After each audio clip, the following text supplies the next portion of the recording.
ಪ್ರಿಯರೇ, ದೇವರು ಒಳ್ಳೆಯವರು, ಒಳ್ಳೆಯದನ್ನೇ ಮಾಡುವವರಾಗಿದ್ದಾರೆ. ಕೀರ್ತನೆಗಳು 119:18 ನಾವು ಓದಿಕೊಳ್ಳುವುದಾದರೆ ಅಲ್ಲಿ ನಾವು ನೋಡ್ತೇವೆ, ನನ್ನ ಸೇವಕನಾದ ನನ್ನ ಮೇಲೆ ದಯವಿಡು, ಆಗ ಜೀವದಿಂದೆದ್ದು ನಿನ್ನ ವಾಕ್ಯವನ್ನು ಕೈಕೊಳ್ಳುವೆನು. ನನ್ನ ಕಣ್ಣು ತೆರೆ, ಆಗ ನಿನ್ನ ಧರ್ಮಶಾಸ್ತ್ರದ ಅದ್ಭುತಗಳನ್ನು ಕಂಡುಕೊಳ್ಳುವೆನು. ನಾನು ಭೂಲೋಕದಲ್ಲಿ ಪ್ರವಾಸಿಯಾಗಿದ್ದೇನೆ, ನಿನ್ನ ಆಜ್ಞೆಗಳನ್ನು ನನಗೆ ಮರೆ ಮಾಡಬೇಡ. ಇಲ್ಲಿ ನೋಡಿ ಪ್ರಿಯರೇ, ನಾವು ಗಮನಿಸುವುದೇನಂತಂದರೆ, ನನ್ನ ಕಣ್ಣು ತೆರೆ, ಆಗ ನಿನ್ನ ಧರ್ಮಶಾಸ್ತ್ರದ ಅದ್ಭುತಗಳನ್ನು ಕಂಡುಕೊಳ್ಳುವೆನು. ಅಂದರೆ ಅನೇಕರಿಗೆ ಈ ಲೋಕದಲ್ಲಿ ನಾವು ನೋಡುವುದಾದರೆ ಬಲಗೈ ಮತ್ತು ಎಡಗೈಗೆ ಇರತಕ್ಕಂಥ ವ್ಯತ್ಯಾಸ ಅನೇಕರಿಗೆ ಗೊತ್ತಿಲ್ಲ.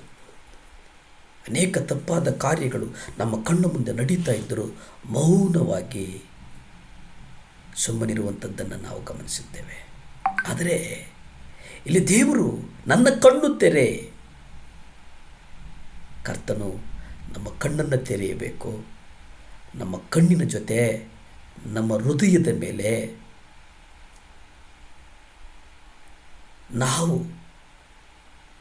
ನಾವಾಗಿ ನಾವೇ ಚೆಲ್ಲಿಕೊಂಡಿರ್ತಕ್ಕಂಥ ಆ ಬೂದಿಯನ್ನು ನಮ್ಮ ಕಣ್ಣು, ಕಿವಿ, ಮೂಗು, ನಾಲಿಗೆ ಇವೆಲ್ಲದರ ಮೇಲೆ ಒಂದು ಮಬ್ಬನ್ನು, ಒಂದು ಕತ್ತಲನ್ನು ಆವರಿಸಿಕೊಂಡಿದೆ. ಕಣ್ಣಿದ್ದು ಕುರುಡರಂತಾಗಿದ್ದೇವೆ, ಕಿವಿಯಿದ್ದು ಕಿವುಡರಂತಾಗಿದ್ದೇವೆ, ಬಾಯಿದ್ದು ಮೂಕರಂತಾಗಿದ್ದೇವೆ. ಅದು ಸುವಾರ್ತೆಯ ವಿಚಾರದಲ್ಲಿ. ಆದರೆ ಕರ್ತನು ಹೇಳ್ತಾನೆ, ನನ್ನ ಕಣ್ಣು ತೆರೆ. ನನ್ನ ಕಣ್ಣು ತೆರೆದರೆ ಆಗ ನಿನ್ನ ಧರ್ಮಶಾಸ್ತ್ರದ ಅದ್ಭುತಗಳನ್ನು ಕಂಡುಕೊಳ್ಳುವೆನು ಎಂಬುದಾಗಿ ಇಲ್ಲಿ ವಾಕ್ಯದಲ್ಲಿ ನಾವು ನೋಡ್ತೇವೆ ಪ್ರಿಯರೇ. ಯಾಕೆಂದರೆ ಆತನ ಕೃಪೆಗಾಗಿ ಕರ್ತನು ನಮ್ಮ ಕಣ್ಣನ್ನು ತೆರೆಯಬೇಕು. ಆತನು ನುಡಿದಂಥ ನುಡಿಗಳ ಅನುಸಾರವಾಗಿ ನಮಗೆ ರಕ್ಷಣೆ ಉಂಟಾಗಿರುವುದಕ್ಕಾಗಿ ನಮ್ಮ ಕಣ್ಣನ್ನು ತೆರೆಯಬೇಕು. ಆಗ ನಮ್ಮನ್ನು ನಿಂದಿಸುವವರ ಮಧ್ಯೆ ಉತ್ತರ ಕೊಡ್ತಾನೆ. ನಾವು ಆತನ ವಾಕ್ಯದಲ್ಲಿ ಭರವಸೆ ಇಟ್ಟಿದ್ದೇವೆಲ್ಲ, ಆ ಭರವಸೆ ಸತ್ಯವಾಕ್ಯವನ್ನು ನನ್ನ ಬಾಯಿಂದ ತೆಗೆಯಬೇಡ. ಪ್ರಿಯರೇ, ಸತ್ಯದ ವಾಕ್ಯವನ್ನು ಕರ್ತನು ನಮ್ಮ ಬಾಯಿಂದ ತೆಗೆಯುವುದಿಲ್ಲ.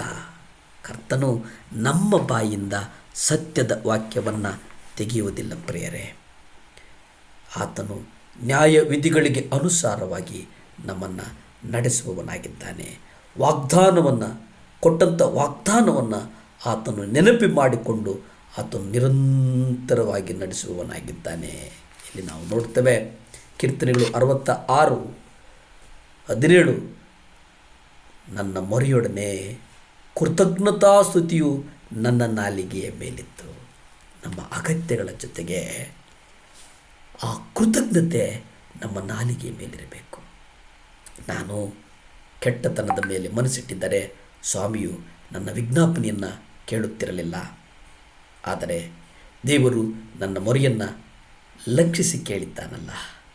ಆದರೆ ಆತನು ನನ್ನ ಬಿನ್ನಹವನ್ನು ತಿರಸ್ಕರಿಸಲಿಲ್ಲ, ನನ್ನ ಮೇಲೆ ತನ್ನ ದಯೆಯನ್ನು ತಪ್ಪಿಸಿಬಿಡಲಿಲ್ಲ.